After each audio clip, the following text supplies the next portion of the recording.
Hey everyone, Gill Gross here, and it is time for a preview of the 2024 Australian Open Men's Singles Final. Jannik Sinner looking for his first career major title in his first career final, taking on Daniil Medvedev, who is in his third Australian Open championship match. He's looking for his first Aussie and his second major. So much to get to in this one. I'm going to try to talk fast because there's legitimately a lot I want to say about this matchup ahead of it. If you're new to the channel, I'm going to talk about form. I'm going to talk about their head-to-head and what we've learned from the previous matchups between these two. And then I'll talk about what I think each player needs to do in order to win their paths to victory. At the end, I will give a prediction. Let's get into it, shall we? I won't spend that much time on form. Look, Medvedev hasn't had a single easy match at this year's Australian Open. He's found himself down 2-0 on two separate occasions. And in the quarterfinal against Hurkacz, he was looking spent physically heading into that fifth set. But each time he has found spectacular mental and physical resolve. And he's been really effective when forced to be offensive, which is something I'm going to talk about as I continue to preview this final. So I would liken Medvedev on this run to a tennis cockroach. It is impossible to get rid of him no matter what you throw at him. For Sinner, it's been the complete opposite. He's lost just one set. That was a tie-break set in which he didn't drop his serve, didn't face a break point against Novak Djokovic on Rod Laver Arena. So Sinner has been absolutely dominant, and you can't say that it's been due to a lack of competition or draw luck, which is something you certainly could have said the last time he made a big run at a major, which was at Wimbledon last year. But here, he's faced Karen Khachanov, who's been spectacular, best of 5 on hard court in the last few years. Andrei Rublev, who's been a quarterfinal machine, and Novak Djokovic, the 10-time champion, who did have a bad day. In the bigger picture, Sinner has won, and this is a really telling stat, it's just unbelievable. Sinner has won 8 of his last 9 matches against top 5 opponents. He has been on an absolute tear, losing just 2 matches, I believe, since the US Open last year. Unbelievable. Head-to-head, Medvedev leads at 6-3. That doesn't really tell the story. That number in itself, completely misleading because Medvedev won the first 6 and Sinner has won the last 3. So let's start with Daniil Medvedev's 6-0 dominance and what went down over that period of time. Well, I found there was a shot tolerance mismatch born out of a fitness and consistency deficit that Sinner found himself in when taking on Daniil Medvedev. That's not rare when it comes to Daniil Medvedev and how he likes to win tennis matches, but there was also a huge first serve damage deficit. This was back when Jannik Sinner's first serve wasn't a weapon at all, and Daniil Medvedev could dominate the battle of free points. Sinner also usually lost backhand to backhand when he took on Medvedev, and that was a cross court that Sinner usually fancied himself in against the vast majority of opponents. But for Medvedev and his backhand, it's as rock solid as there is in the entire sport. So Sinner would kind of be banging his head against a wall when trying to make any progress into the Medvedev backhand versus most opponents where he would make plenty of progress in that cross-court pattern. I went back, and Sinner and Medvedev, they played 5 times last year alone. And I went back and I was reading my notes. I covered all 5 matches. I was reading my notes that I made for myself after the Rotterdam match, which was their first meeting of the year, and then the Miami match, which was the second meeting of the year. And it was really interesting to read my critiques of Jannik Sinner's game. I noted poor drop shot execution. I noted not nearly enough net rushing. Physical depletion, particularly in Miami, where I do think he was dealing with a little bit of an illness, as he said. I noted very few free points on Sinner's serve. In the Rotterdam match, I wrote, amazing level, awful strategy. I do think that Sinner played well in that Rotterdam match, and he still got crushed because he didn't really have tactics there. He was serving majority T against Medvedev. That's not the way to go. You should be serving majority wide, pulling him out wide against his deep return position. And also, he was playing Medvedev's backhand in Rotterdam at twice the rate he was playing his forehand. When you play Daniil's backhand, you just don't get anything to attack, and you get less errors. So you have to be able to also kind of bring the rally onto Medvedev's forehand if you want to have success. So that's how Medvedev built his 6-0 lead, if I were to describe it. Sinner had a response. He improved a lot from Miami to post-US Open last year, and Beijing was Sinner's first win over Medvedev. And in that Beijing match, variety was the headline. Sinner built a massive short point advantage by hitting mostly wide serves, an adjustment, serve and volley, serve plus approach. There were some big regulation backhand errors from Medvedev in that match, but really it was Jannik tapping into way more variety than he usually does, coming forward a ton, hitting the drop shot a lot, and that's how he ended up beating Medvedev in 2 tie breaks. It was close in Beijing. Then in Vienna, early on in the match, Medvedev did a couple of things to actually shut down Sinner's variety, and Jannik actually wasn't having a good volley day. So Sinner beat him in a different way. He beat him from the back of the court. It was a baseline battle, and Sinner just went strength to strength with Medvedev. And he had this unbelievable first set on his first serve, just dominated with his first serve in the first set. And then he lost the second set. And then in the third set, it got very, very physical very early on. They were playing these extremely long rallies. And Sinner got Medvedev to go into the red physically before Jannik did. Like when there's a clash in a match and you have an abundancy of long physical rallies, usually you don't just keep that up for an entire match. Normally you don't even keep that up for an entire set. Somebody gets tired and then it changes, but it's a question of who's going to get tired first. And it was stunning to see in Vienna, indoor hard court, but that's how physical this was. Medvedev wilted physically before Sinner did. Wow. That's a huge turnaround from what we were seeing in the first 6 times that they played. And also Sinner in his baseline game, more varied, using sharper angles, much more down the line play. Last meeting of last year was at the ATP finals in the semis. Medvedev did make an adjustment in this match after taking the 2 losses in a row. He got more aggressive off the ground. That came down to his ground stroke speeds and his court position. But he did experience a trade-off in the consistency department. He made more errors as a result of his aggression adjustment. Sinner's backhand went God mode in this match. I have maybe never seen Jannik Sinner hit his backhand so well as he did in this ATP Finals match, doing damage with the down the line and the cross court alike.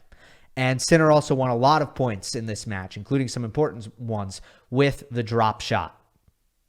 That was another 3-set win for Jannik Sinner.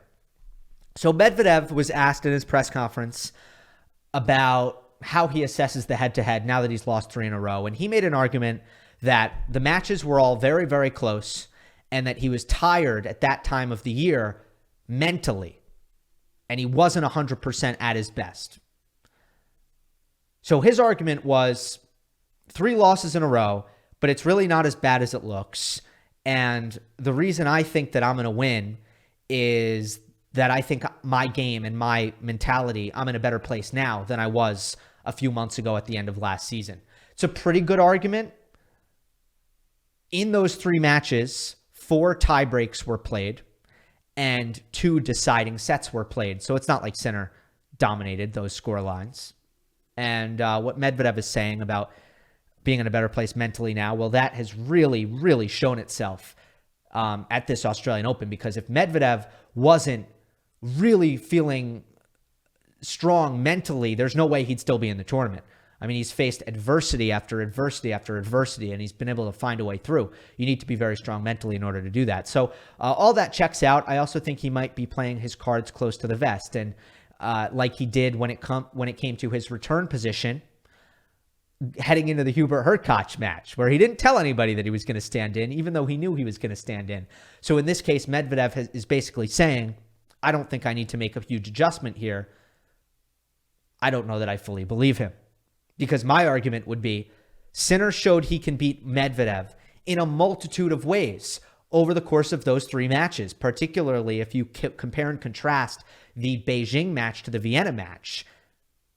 And even in the ATP Finals match, successfully fended off Daniil after adjustments were made based on the first 2 losses, which is very, very telling to me, because so often when 2 players are very close together in level and they're both smart players tactically, you have a push and pull. We've seen that in the Djokovic-Medvedev head-to-head, for example, where one player makes an adjustment, they get some wins. The other player adjusts, they get some wins. So the problem with winning is that usually you don't actually improve your tactics. The good thing about losing is that normally you go back to the drawing board and make a very honest assessment that forces you to do better the next time. So the fact that Sinner, after Medvedev's adjustments, got another win, in my opinion, bodes well.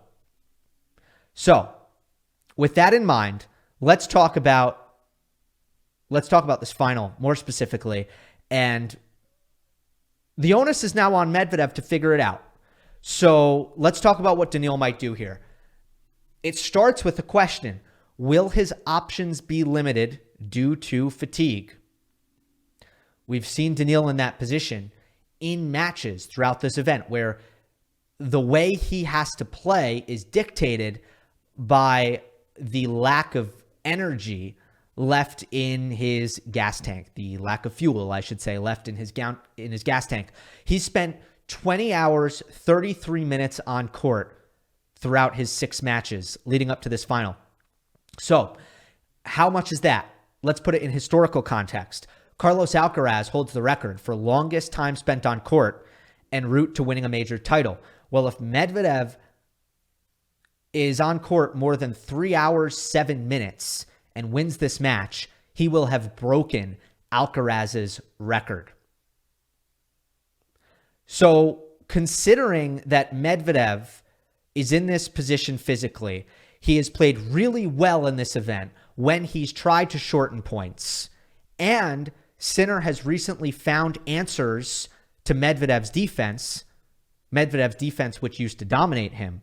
I think Daniil needs to be more offensive than usual in order to win. He did it at the ATP Finals, yes, but I think he needs to double down on that strategy. And the big adjustment I want to see for Medvedev, this, if I were coaching Daniil, if I were Gilles Servara, this would be number 1 on my bulletin board. He needs to change the way he's returning Sinner's second serve, because at no point in those 3 matches did he ever make an adjustment and leave his comfort zone and try to attack the second serve return. Now, Medvedev's second serve return strategy, which is basically just a let me start the point at neutral strategy. He wants to miss basically 0 second serve returns. Medvedev never wants to miss any. And that's a good thing. And it makes sense for how Daniil plays. It makes sense against 99% of his opponents. But when you are playing a guy who realistically you cannot dominate in rallies, and it's rare that that's the case with Medvedev. Medvedev normally feels, with good reason, that he is going to win neutral baseline rallies against everybody on tour. But if you look at how the Sinner stuff has played out recently, Medvedev shouldn't feel that way. He shouldn't. And as a result, Daniil should stand a bit closer and look to create damage off of that return. And if he doesn't, not only is he asking himself to win from neutral at a high clip against Sinner in order to really maximize his ability to win second serve return points, but also Sinner took advantage of Medvedev's return strategy in Turin. He did that by going huge on the first serve, hitting max pace and going for lines on the first serve to try to get free points. The reason he was liberated to do that, what's going to happen if he does that? He's not going to serve a high percentage. But the reason he was liberated to do that was because Who cares if I miss the first serve? I'll just hit a second serve and Medvedev isn't going to be aggressive, and then I'll try to win the point from there. So there's not a big penalty for missing my first serve. It is not easy to attack Sinner's second serve because it's a really good second serve, but I think Medvedev just really needs to try. I also think Daniil should use that close return position on the first serve. He has showcased, unveiled this alternate return position and committed to it in a way that he previously really never has. He had done it briefly against Nick Kyrgios at the US Open. He had done it briefly against Carlos Alcaraz in the Wimbledon semifinal. But this is the most committed he's been to it, and it also seems like he's actually worked on becoming more comfortable with it, which was the number one thing I wanted to see out of Daniil Medvedev for the offseason. So I'm really glad to see it. And in my opinion, it bodes really well for him moving forward in the season.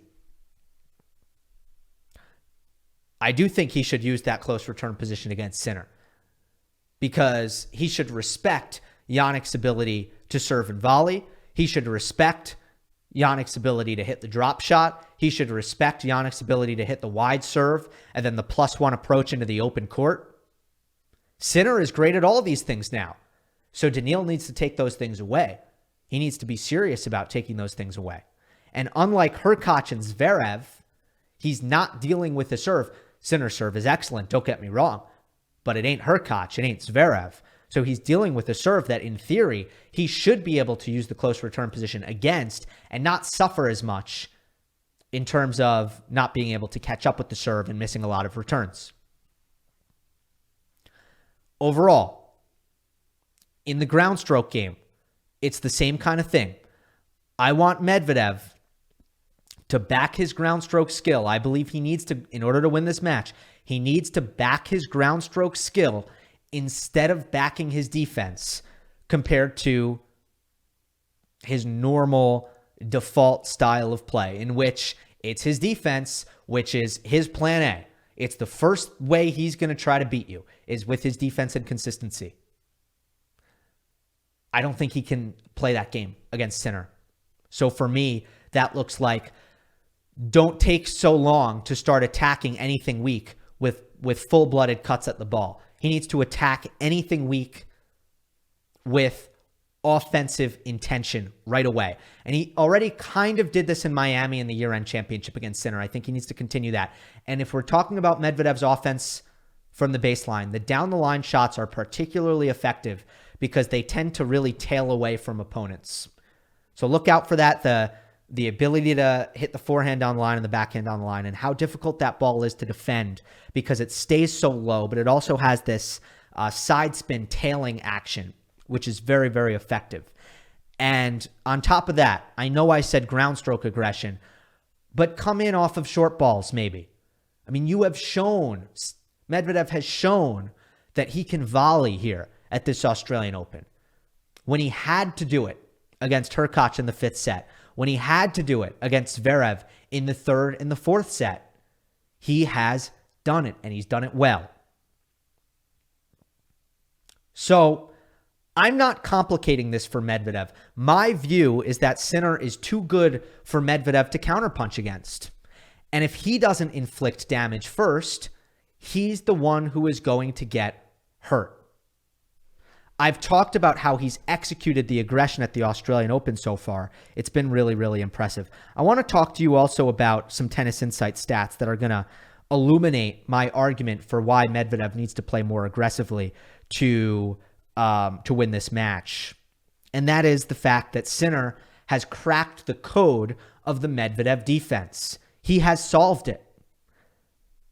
Tennis Insights has an AI where it basically tracks when a player is in attack and when a player is in defense.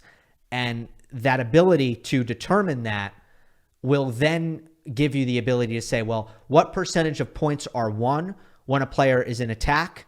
What percentage of points are lost? So let's take this from Daniil Medvedev's perspective. In the matches he won against Jannik Sinner in Rotterdam and Miami, his steal score was 49%. 49. That means when Sinner found himself in attack, it was 50-50 who was going to win the point. Medvedev wins a match with that steal score every single time. In the 3 matches that Sinner won against Medvedev, Medvedev's steal score was 33%. 33 went from 49 to 33. The tour average in steal score is 34%. Jannik Sinner turns Daniil Medvedev into a below average defender. And by the way, season long, Medvedev had the best steal score among any player on tour. But Sinner, with the way he attacked, turned him into below average. He solved Medvedev's defense. Daniil needs to know that, and he needs to adapt and be more offensive. This is what these big matches, these matches require for Medvedev. Okay, now as for Sinner. Sinner needs to expect some twists from Medvedev, and he needs to be prepared to react. Daniil has shown that he's going to be unpredictable and he's going to be adaptable, and Jannik needs to read the situation and be ready to kind of come up with counters to that. So the first thing I want to talk about is what he needs to do if Medvedev uses the close return position, and that would be the first time that he's ever used the close return position against Jannik Sinner. What Sinner needs to do, and I believe he would do it, is not make the same mistake that Zverev made. Zverev made a terrible mistake, and I didn't talk about this in the post-match video. Zverev didn't hit any body serves. Alcaraz did. The Wimbledon semifinal, as soon as Medvedev moved up, Alcaraz just hit body serves. Medvedev handled them horribly and then moved back. Sinner is a noted body serve user. So I expect Jannik to use it and use it well against Medvedev. I also think that Medvedev's second serve has been shaky at this tournament. Double faults have come in bunches. There have been some attackable second serves. We saw that even against Zverev. I see this as a mismatch for Jannik Sinner. Nobody has managed to win more than 50% of second serve points against Sinner so far at this tournament. Nobody. While Medvedev, as I said, has hit patches of double faulting when he's using his usual faster slice second serve, he does have a kick serve. Medvedev possesses a kick serve, but it's not very heavy, and it won't work against Sinner because Jannik's backhand, in my opinion, is too good. I also think Sinner should be, unlike Medvedev, really backing his legs here. Test the fitness and really play the same sort of tennis that he played against Novak Djokovic for the first 2 sets. Because if Medvedev comes out more aggressive than usual, which I believe he'll need to do, that's an opportunity for Sinner to win the battle of errors just like he did against Djokovic. And the way Jannik does that is be very disciplined in the shot selection, choose responsible targets.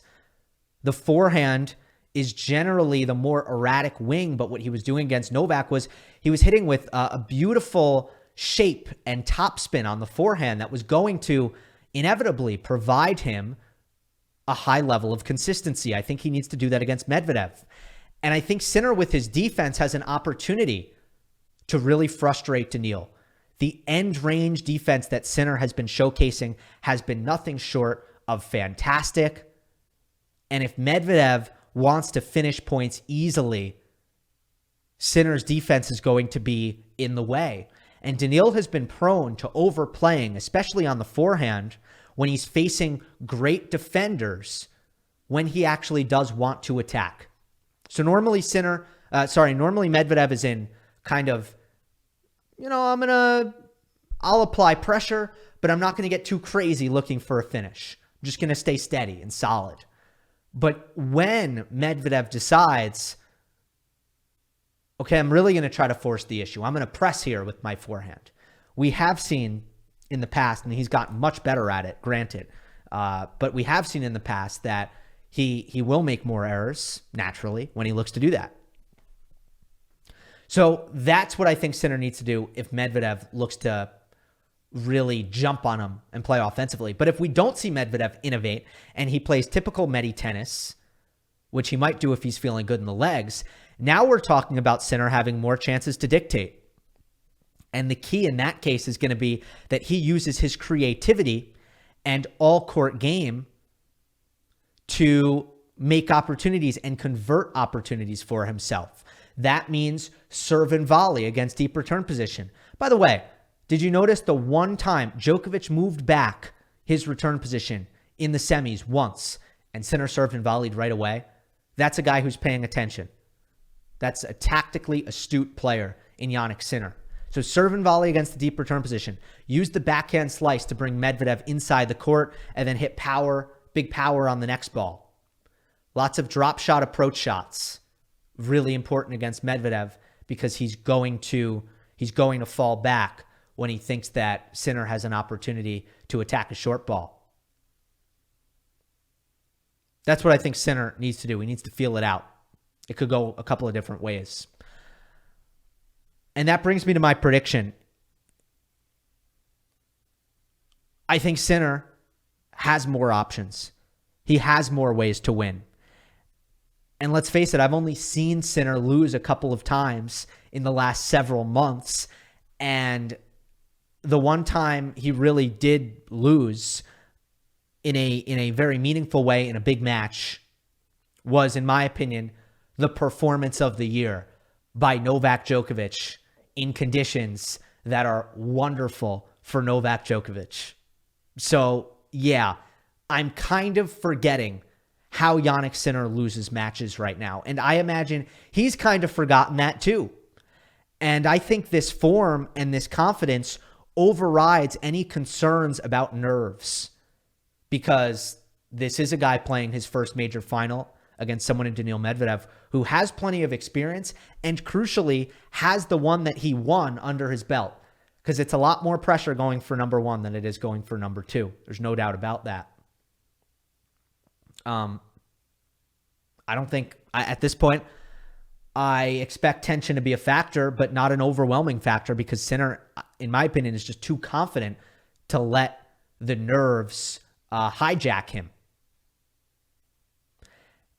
And then also, there are some paths of victory for Medvedev that I do think are blocked due to the physical limitations. At some point, you pay the price for being incredibly inefficient as you work your way through the 2-week traverse and gauntlet that is a major championship. Whereas Jannik Sinner has been the complete opposite.